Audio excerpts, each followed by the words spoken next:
back of the rear seats where there is the expansion tank and where I propose to put the electric fuel pump and filter.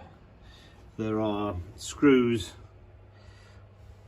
here, here, and one over there. There's also another self-tapper which is there, and one on the other side.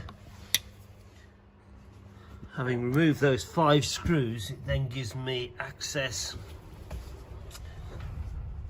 to the expansion tank and relevant pipework.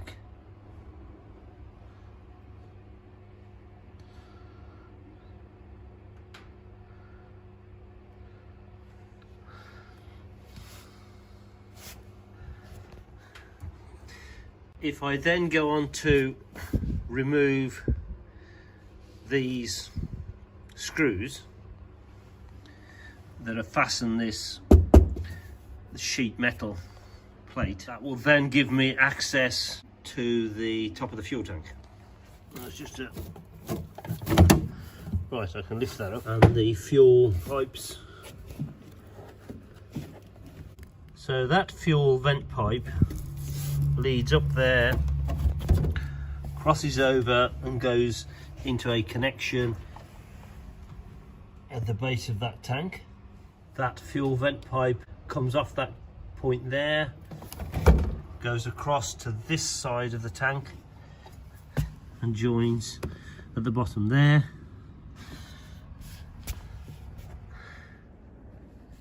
Looking at the wiring diagram for the fuel tank sender unit, there should be a black wire,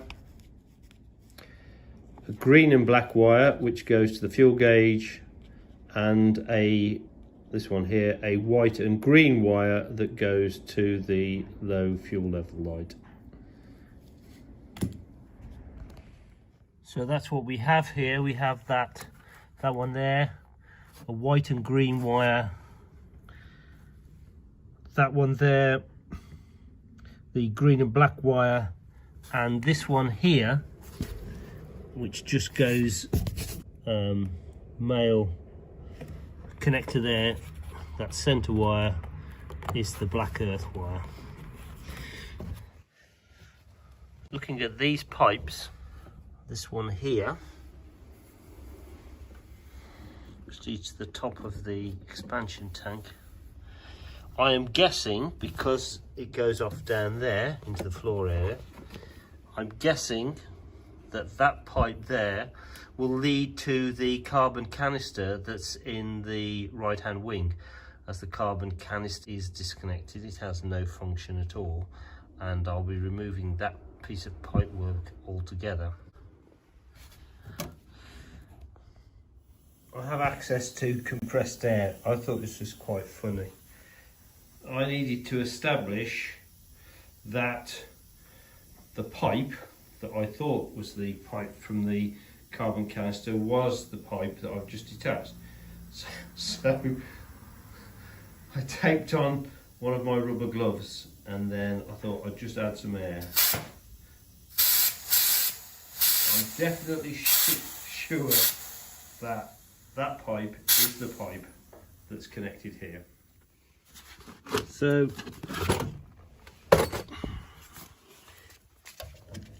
it's that pipe there which is connected to the carbon canister at the front of the car.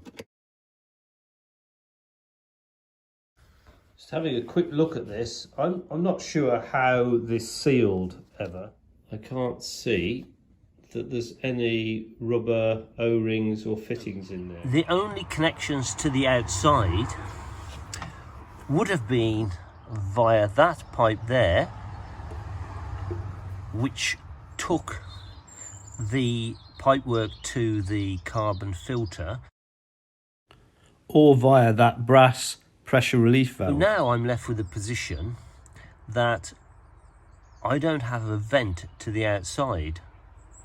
Because this is through a pressure release valve, and none of the other pipework vents to the outside of the vehicle. Either I should have left a pipe connected and just put a small filter on that pipe and left it disconnected under the car, or I'm going to take that pipe there and I'm going to connect it to this part here. That will give me a vent to the outside, which is in the fuel filler cap. We still had smells of fuel in the garage, so we had to install an inline carbon filter, which seems to have worked. But you need to see the video on installing the electric fuel pump that we did for detail. The vapour line that comes from the fuel tank,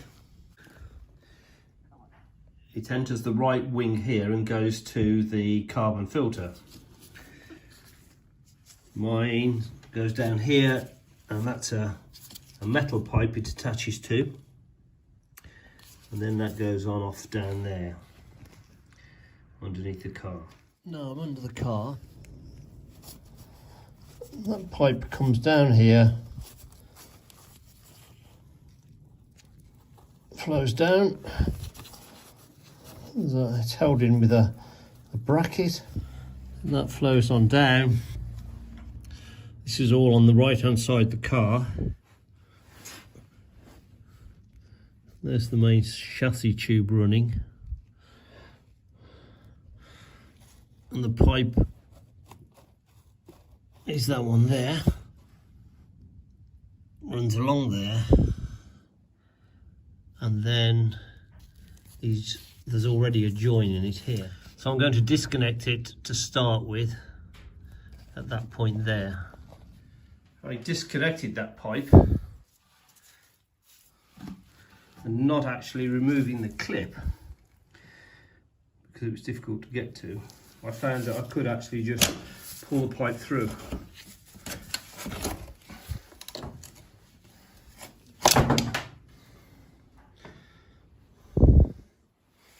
So that's part of the pipe.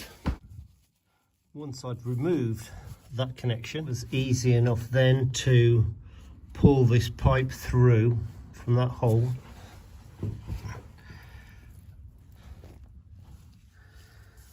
I was then able to just continue to push, feed that through.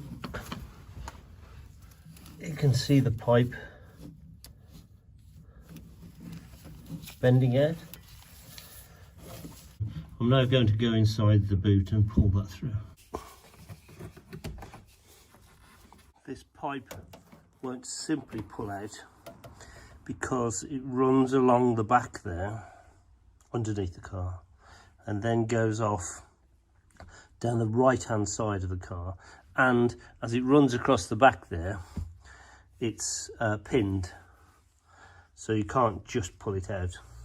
With the rear wheel off, you can just see it running along the top,